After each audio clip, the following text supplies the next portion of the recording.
আজকে আমি আমার সোনার কালেকশনগুলো তোমাদের সাথে শেয়ার করব। আর যে বাচ্চাটাকে দেখতে পাচ্ছ সেটা তো আগের ভিডিওতে দেখেছোই তোমরা কে হয় আমার। তো চলো আমি প্রথমে শুরু করছি এই কানের দুল জোড়া দিয়ে, যেটা খুবই সুন্দর আর কি। মানে আমার কাছে তো সুন্দর, সোনার জিনিস যেরকমই হোক, ডিজাইন যেরকমই হোক, সোনার জিনিস মানে সোনার জিনিস, যেটা খুবই সুন্দর। এটা একটা রয়েছে আংটি, আর আংটিটা দেখে তো সবাই বুঝতে পারবে যে এটা ছেলের আংটি, তো মানে এটা আমার বরের আংটি। চলো তারপরে দেখা এই আমার নেকলেসটা, যেটা আর কি ভাবলাম যে বক্স থেকে দেখাবো, বাট মানে বাচ্চাটাকে নিয়ে আছি সেই জন্য আর মানে হলো না দেখানো। তো চলো তোমাদেরকে আমি পরে একটা একটা করে দেখাচ্ছি নেকলেসটা। আমি এইভাবে করে দেখানো গেল না। তো এই যে থাকলো নেকলেসটা, যেটা খুবই মানে লাইট ওয়েটের মধ্যে খুবই একটু সুন্দর, আর এক হাতে আমার কাজ করতে খুবই অসুবিধে হচ্ছে। আর আমি ওকে কোলে নিয়ে আছি কারণ ওকে ঘুম পাড়ালে ঘুম পাড়ানো যাবে, বাট আমাকে কোলে নিয়ে খুব মানে শান্তি লাগছে একটা, সেই জন্য আর কি ওকে কোলে নিয়ে আছি আমি। তারপরে চলো আরও কিছু দেখাবো। তো ও একটু নড়চড় করছিল, মানে ওঠার মতো হয়ে যাচ্ছিলো, তো ভাবলাম যে ওকে আগে একটু ভালো করে ঘুম পাড়িনি, তারপরে আবার দেখাই তোমাদেরকে।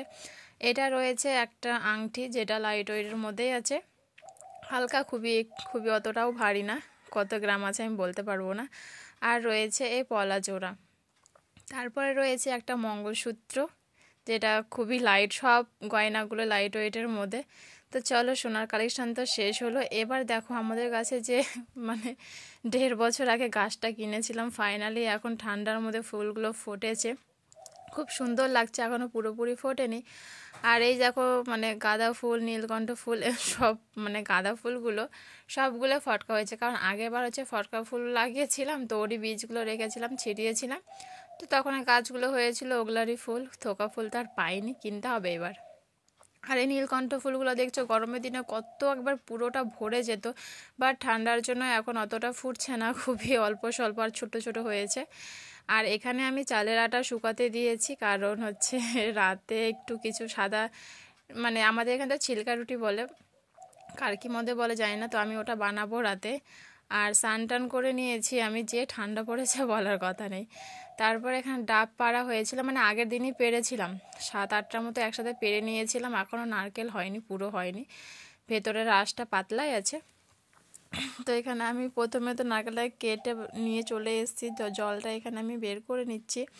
নেওয়ার পরে নারকেলটা মানে ভাবছিলাম যে আরও কাটবো, তো ভাবলাম যে না, দুটো দুটো করে খাবো, রোজ শেষ হয়ে যাবে।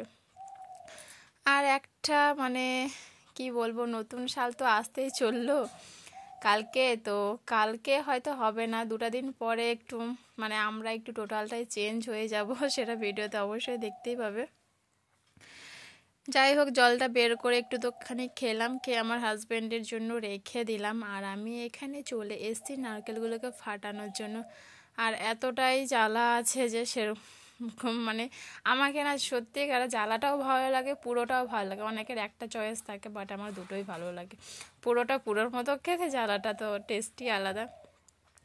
চলো, দুটো নারকেল তো ফাটানো হয়ে গেলো, এবার যে আঁশগুলো আছে দেখছো কত সুন্দর পাতলা পাতলা, এগুলো তো খেতে সেই মজা লাগবে। এগুলো আমি এখন বের করে নেব, বের করে তো বাটিতে রাখবো, কারণ এখানে আমি আর আমার হাজব্যান্ড মিলে খাবো। বাবাকে বললাম, বাবা বললো যে আমি নারকেল টারকেল ওগুলো অত খাই না, আর জল তো আরোই খাবে না।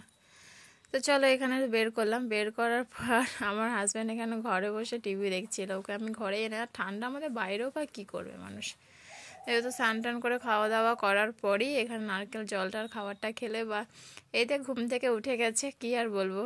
মানে এত সুন্দর স্মাইল, ফার্স্ট টাইম আমি ওকে স্মাইল দিতে দেখলাম, এতটা সুন্দর, মানে দেখে মন ভরে যাচ্ছিল। ভিডিও করার আগে যখন স্মাইল করাটা শুরু করলো, ভিডিও মানে চালু করতে করতে স্মাইলটা একটু হলেও অফ হয়ে গেছিলো, বাট প্রথম যে স্মাইলটা ছিল মানে মন টন সব ভরে যাবে, এত সুন্দর ছিল স্মাইলটা। তারপরে তো একটু যখন বিকেল টাইম হলো, আমি এখানে একটু পকোড়া খেতে, মানে টিভি দেখছিলাম, টিভিতে না পকোড়া দেখাচ্ছিল, যেটা সত্যি সেটাই, তো মনে হলো কি আমি একটু বানিয়ে নিই, পকোড়া জিনিস তো আছে বাড়িতে, তো বানালাম, বানিয়ে তো আমি আমার হাজব্যান্ড খেলাম। খাওয়ার পরে এটা হচ্ছে রাতে ভিডিও, রাতে এখানে বললাম না বানাবো চালের আটাটা দিয়ে, তো সেটাই এখানে আমি আটাটা গুলিয়ে নিয়েছি গরম জল আর লবণ দিয়ে, তারপরে দেখেন তাওয়া বসিয়ে দিয়েছি, তাওয়াতে দিয়ে দিয়েছি সর্ষের তেল, দিয়ে এটাকে ভালো দিকে চারিপাশে লাগিয়ে নিলাম। লাগানোর পরে এটাকে এখন আমি দিয়ে দেবো 1 হাতা করে, মানে 1 হাতা দিয়েছি প্রথমে। তো ভাবলাম কি একটু ছোট ছোট হচ্ছে, একটু বড় করে বানানো যাক। ভাবলাম তারপরে যে না, একটু বড়ই করে, গ্যাসও পুড়বে, টাইমও নষ্ট, দেরিও হবে, মানে 3টে লস আছে। তারপরে আমি ভাবলাম যে বড় করেই বানাই, 2 হাতা করে দিয়ে দিই, বড় বড় হবে, তাড়াতাড়ি হবে। প্রথমে এটা যে তেল দিয়ে দেওয়ার পরে হালকা ঢেকে না দিলে, মিডিয়াম হিটে রেখেছি আমি গ্যাসটাকে, ঢেকে দিলে কি হয়, সেদ্ধ হয়ে যায়, ভেতরে কাঁচা কাঁচা ভাবটা থাকে না। আর আমি একটু ভয় পাচ্ছিলাম যে হবে কি না, কিন্তু প্রত্যেকটা এত সুন্দরভাবে হয়েছে যে বলার কথা নেই। 31শে ডিসেম্বর তো আজকে শেষ 2024 সাল। Bye bye.